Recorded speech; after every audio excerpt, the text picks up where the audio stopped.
The stagecoach rolled into Harrow Creek on a Tuesday, which the town would later agree was the wrong day for anything important.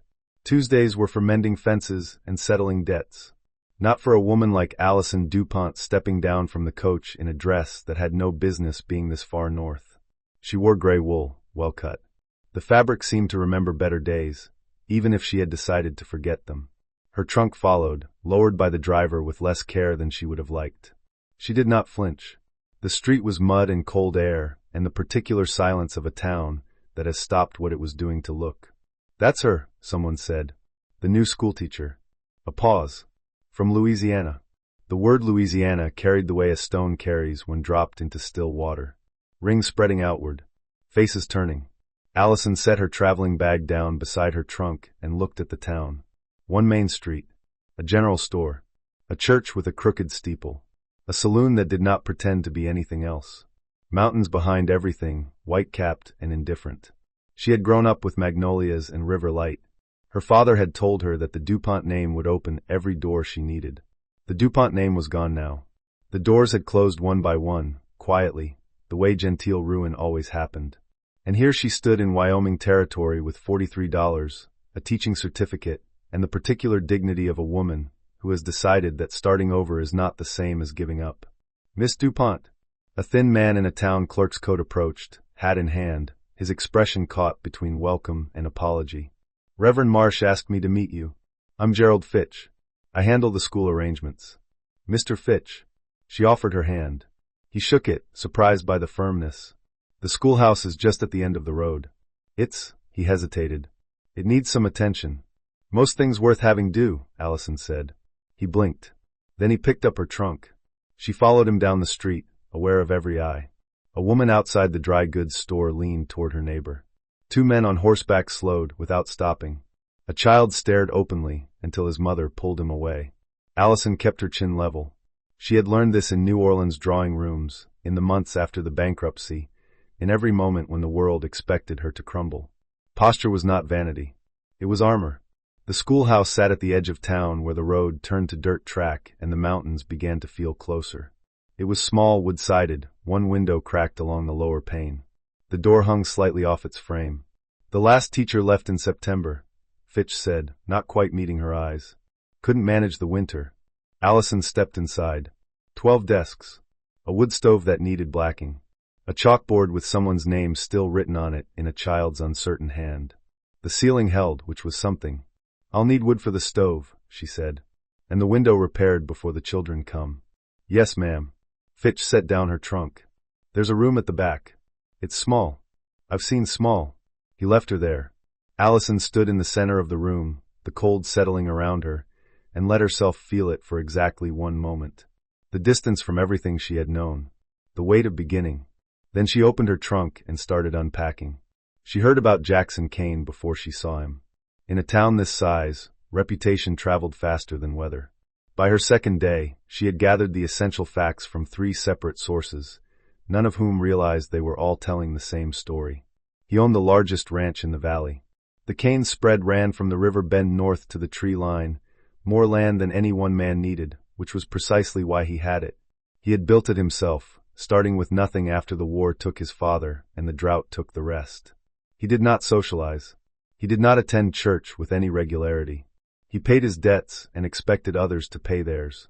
"He's not unkind," Mrs. Holt at the boarding house told her carefully, setting down a plate of biscuits.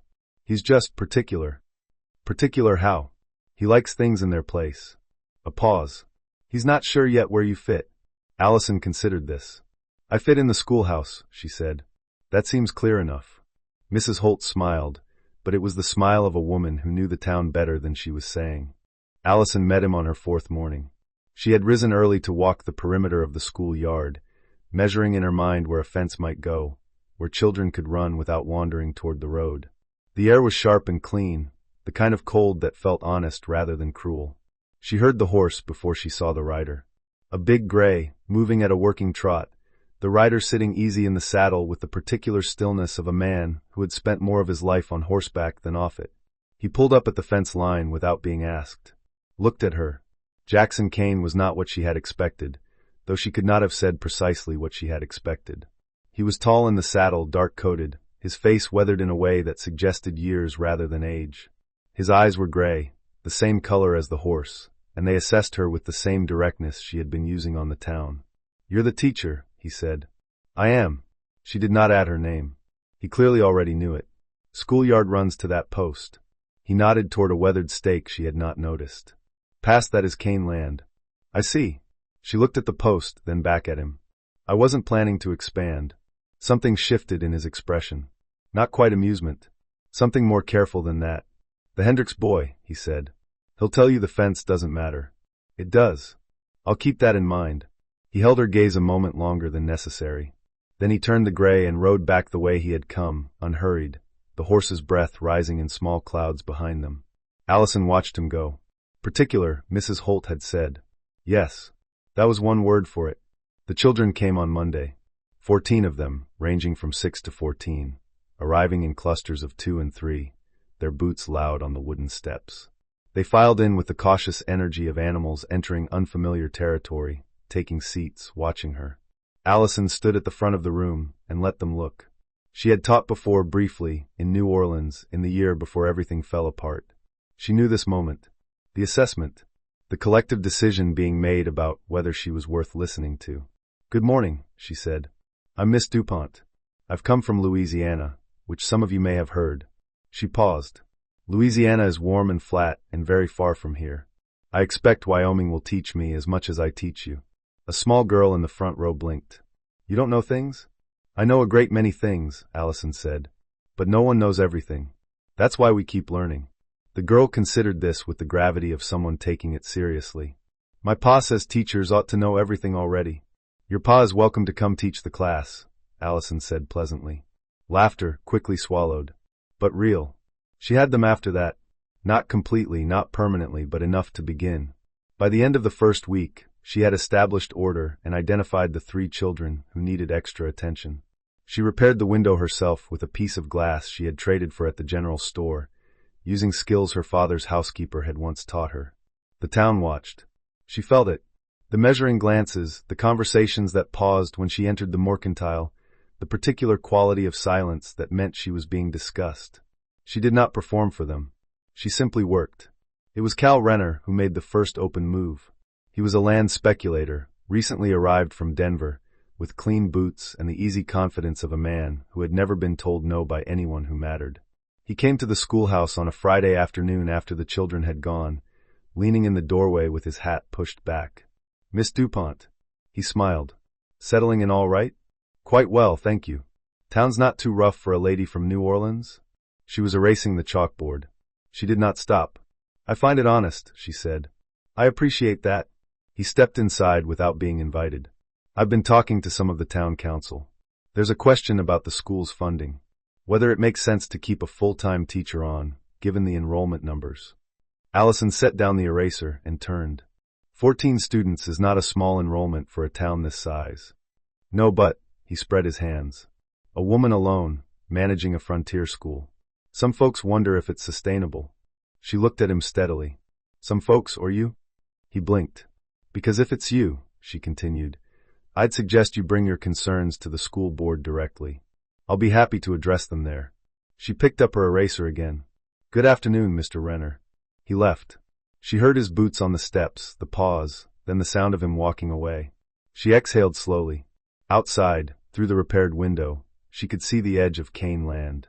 The gray horse was visible in the far pasture, moving in slow circles. She did not know why that steadied her. But it did.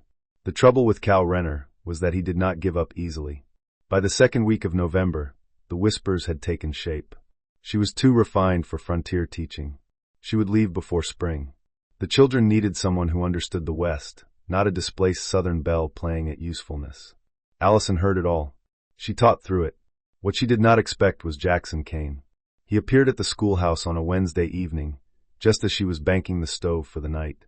She heard the knock and opened the door to find him standing in the cold, hat in hand, his expression carrying the particular discomfort of a man who has decided to do something he finds difficult.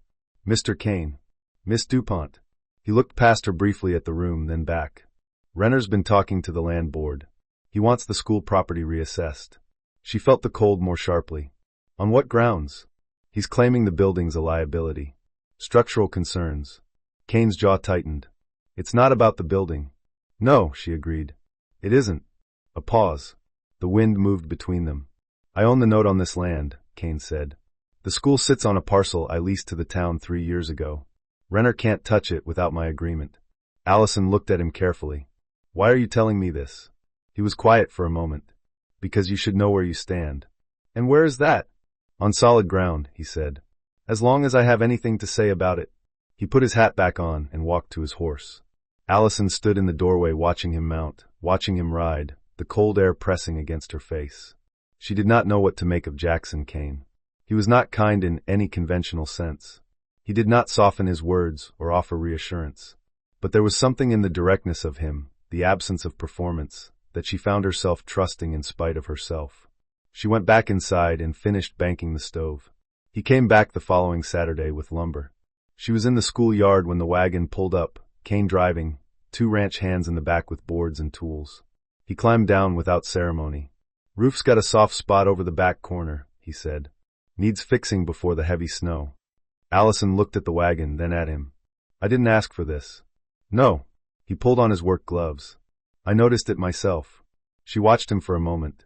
Mr. Kane, I appreciate the gesture, but I need to understand what it means. He stopped and looked at her directly. It means the roof needs fixing, he said. Nothing more complicated than that. She held his gaze. Then she nodded once. I'll make coffee, she said. Something shifted in his face. Not quite a smile, but close. She made coffee on the schoolhouse stove while the sound of hammering came from above. She grated papers at her desk, the familiar rhythm of work settling around her.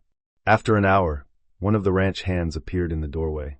Mr. Kane says to tell you the corner's worse than he thought. Might take most of the day. Tell Mr. Kane there's coffee when he wants it. The hand disappeared.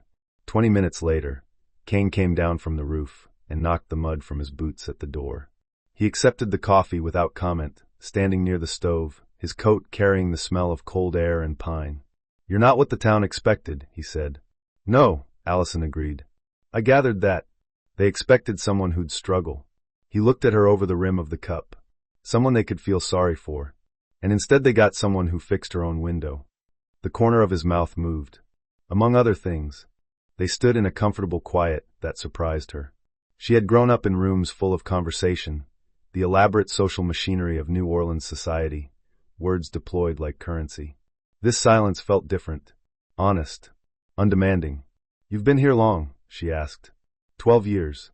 He set the cup down. Came up from Texas after the war. Land was cheap if you were willing to work it. Were you? Still am. She looked at him. The weathered face, the careful eyes, the hands that showed every year of what he'd built. There was no performance in him. No attempt to be anything other than what he was. She found that remarkable. I should get back up, he said. Yes. She refilled his cup. Take this. He took it. Their fingers did not touch, but the exchange was close enough that she was aware of the nearness. He was too. She could tell by the slight pause before he turned away. The roof was finished by late afternoon. Kane's hands loaded the remaining lumber while he stood in the yard, looking up at the patched corner with the satisfaction of a man who has completed something properly. It'll hold through winter, he said when she came out. Thank you. She meant it fully. He nodded. He looked at her for a moment with an expression she couldn't quite read, something between assessment and something softer. Then he climbed onto the wagon. Miss DuPont. He picked up the reins. If Renner gives you any more trouble, you come find me. He drove away before she could answer. She stood in the cold school yard until the wagon disappeared around the bend, her hands wrapped around her own coffee cup, the warmth of it spreading through her palms. The storm came in the second week of December. It announced itself the way Wyoming storms did, not gradually but all at once, the sky going the color of iron in the space of an hour, the wind shifting from cold to savage. Allison was in the middle of a reading lesson when the first real gust hit the building. The children felt it. She saw it in their faces, the particular alertness of children who had grown up knowing what weather could do. All right, she said calmly. We're going to end early today.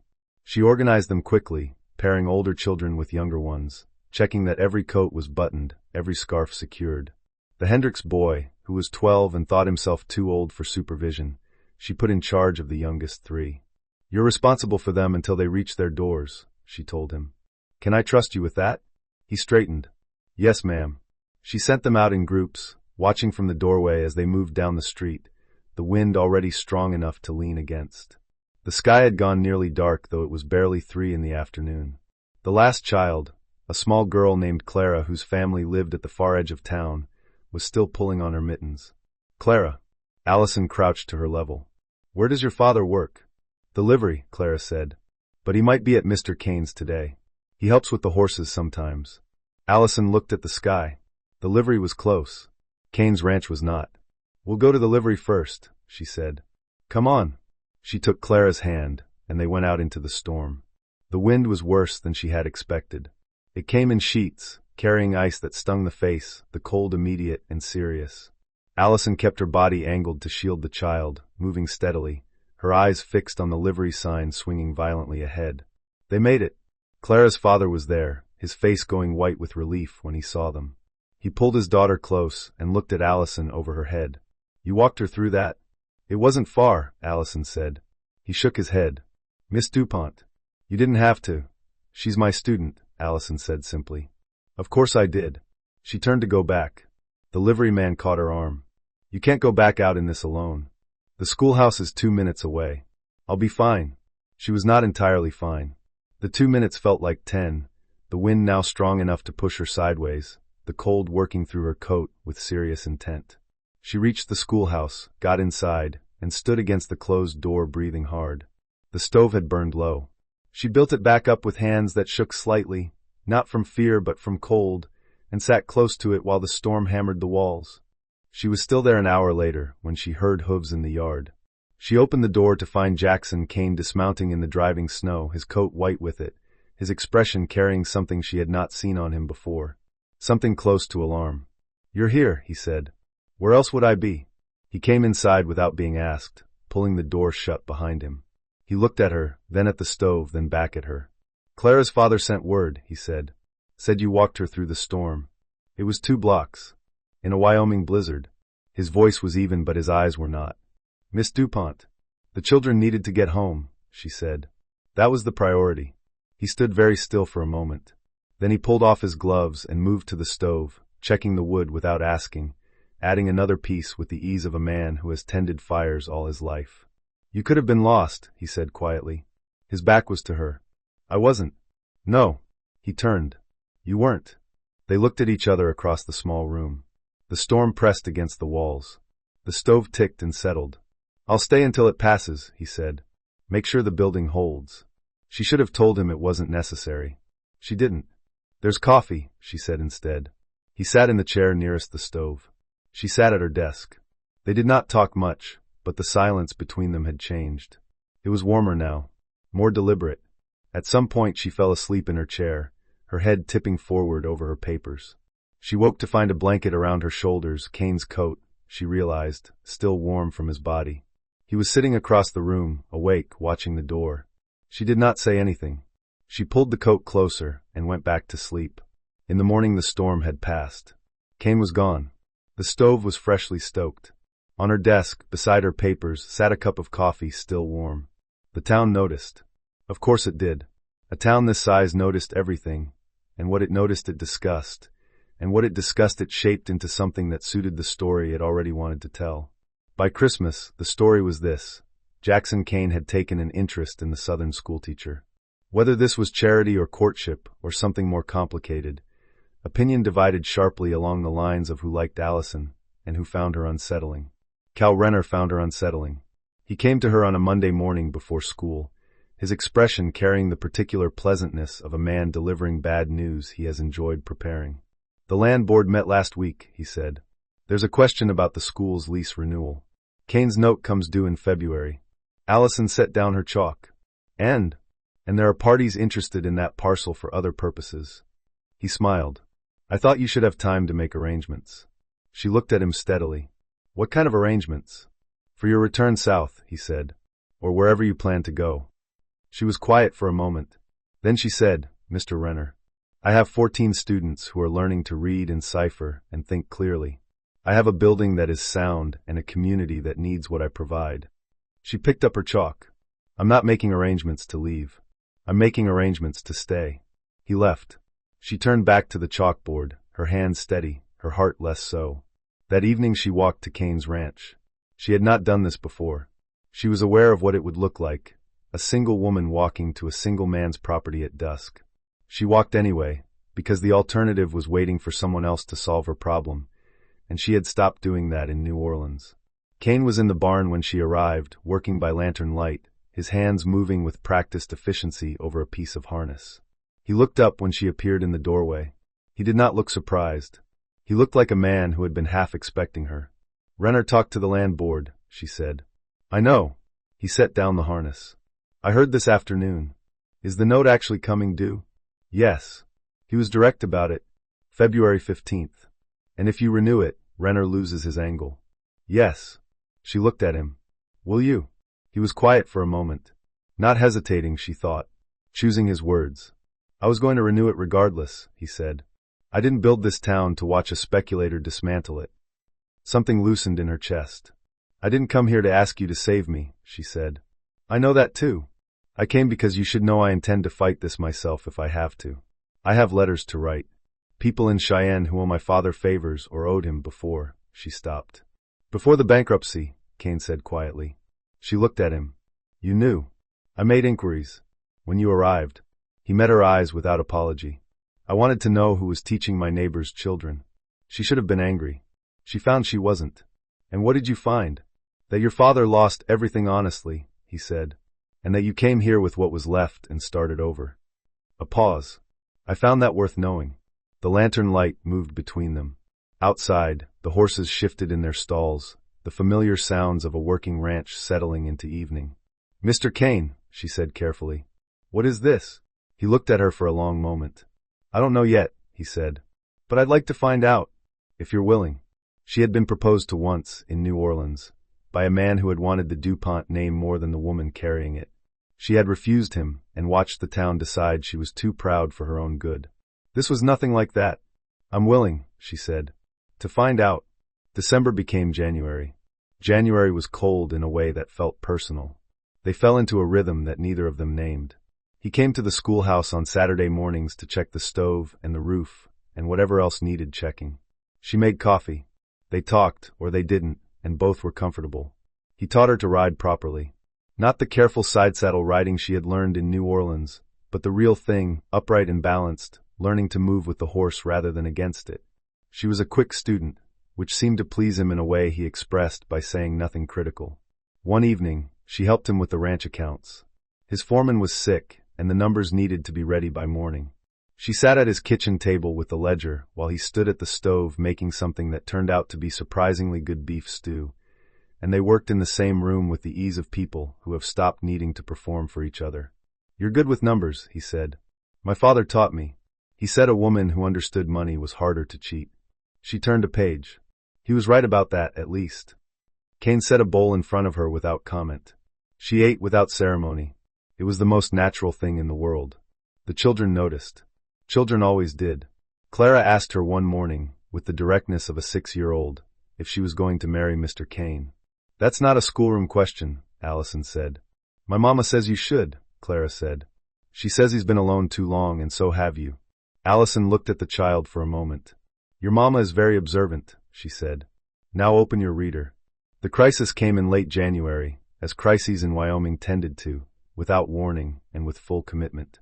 A fire started in the livery on a Thursday night. No one knew the cause. A lantern kicked over, a spark from the stove, the kind of accident that happened in dry, cold winters when people were tired and careless. By the time the alarm went up, the building was well alight and the horses inside were screaming. The town came out. Men formed a bucket line from the trough. Women pulled children back from the heat. The liveryman stood in the street with his hands at his sides, his face the color of ash. Kane was there before most of them, already inside the burning building, moving through smoke with the focused calm of a man who has decided that fear is not useful information. He brought out 2 horses, then a third, then went back in. Allison was at the bucket line, passing pails with the other women, her arms aching, her eyes stinging. She saw Kane go back in the 3rd time, and she counted seconds without meaning to. He came out with the last horse and a burn along his left forearm that he did not mention until someone else pointed it out. The livery was lost. The horses were saved. Afterward, in the cold street, Allison found him sitting on a water trough while someone wrapped his arm. She came and stood beside him. He looked up. "You're all right?" she asked. "Fine." She looked at the burn. "That's not fine. It'll heal." She sat down beside him on the trough, close enough that their shoulders nearly touched. He did not move away. "You went back 3 times, she said. "There were 3 horses." She looked at him. The firelight was dying now, the bucket line slowing, the crisis passing into the long work of aftermath. His face was smudged with smoke, his expression carrying the particular exhaustion of a man who has spent everything he had and is only now feeling the cost. "Jackson," she said. It was the first time she had used his given name. He turned to look at her. "Thank you," she said. "For the horses. For the roof. For the lease." She paused. "For inquiring about my father and not using what you found." He was quiet for a moment. "You don't have to thank me for any of that." "I know," she said. "That's why I am." He looked at her for a long time. The noise of the town moved around them, voices and boots and the hiss of water on dying embers. In the middle of all of it, they were very still. "Allison," he said. Her name in his voice was careful, like something he had been holding for a while and was only now setting down. "Yes. I'd like to ask you something." "Then ask." He looked at his hands, then back at her. "I've been alone a long time," he said. "I got used to it. Told myself it was simpler." A pause. "It isn't simpler. It's just quieter." She waited. "I'm not good at this," he said. "At saying things." "You're doing fine," she said quietly. He looked at her then with an expression she had not seen on him before. Open. Unguarded. The face of a man who has decided that the risk is worth the exposure. "Will you marry me?" he said. "Not for the land. Not for the town. Because I want you here. Because this place is better with you in it, and I am too." The fire had burned down to coals. The street was quieting. Somewhere a child was crying and being comforted. The mountains stood in the dark, patient and enormous, the way they always did. Allison thought of New Orleans, of the drawing rooms and the careful conversations and the man who had wanted her name. She thought of the stagecoach rolling into Harrow Creek on a Tuesday, the mud and the cold and the crooked church steeple. She thought of a blanket around her shoulders in the middle of a blizzard, a cup of coffee left warm on her desk. "Yes," she said. He exhaled. Just once, quietly, like a man who has been holding his breath for longer than he realized. Then he took her hand.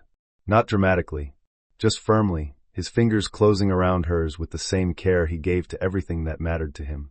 They sat together on the water trough while the town moved around them, and neither of them needed to say anything more. They were married on a Saturday in February, the day after the lease was renewed and Cal Renner left Harrow Creek on the morning stage. His clean boots finally pointed somewhere else. The church was full. Not because the town had always been kind to Allison DuPont, but because towns, like people, were capable of recognizing when they had been wrong and choosing to do better. Clara sat in the front row in her best dress and watched with the solemn attention of someone witnessing something important. The minister spoke. Kane stood straight and still beside Allison, his burned arm healed to a scar, his expression carrying the particular gravity of a man who understands the weight of what he is promising. When the moment came, he turned to her. His eyes were steady, certain. She had worn her gray wool dress, the one she had arrived in, the one that remembered better days. She had decided that was right. She was not leaving those days behind. She was carrying them forward into something new. "I do," she said. He kissed her gently, his hand coming up to her face with a tenderness that surprised the room into silence. "Klaasait happily." Someone in the back row laughed softly. The minister smiled. Outside, the February sky was pale blue and enormous, the mountains white and close, the town of Harrow Creek going about its Saturday business in the particular way of places that have decided to include someone rather than exclude them. Allison Kane walked out of the church on her husband's arm and looked at the street she had walked alone for 3 months. The mud and the cold and the crooked steeple. The general store and the saloon and the school at the end of the road. Home, she thought. Not the home she had lost. Something better. Something chosen. Jackson looked down at her. "All right," he asked. She looked up at him. "Yes," she said. "Finally." He covered her hand with his, and they walked together into the bright, cold morning, and the town of Harrow Creek watched them go with the quiet satisfaction of a place that has finally gotten something right.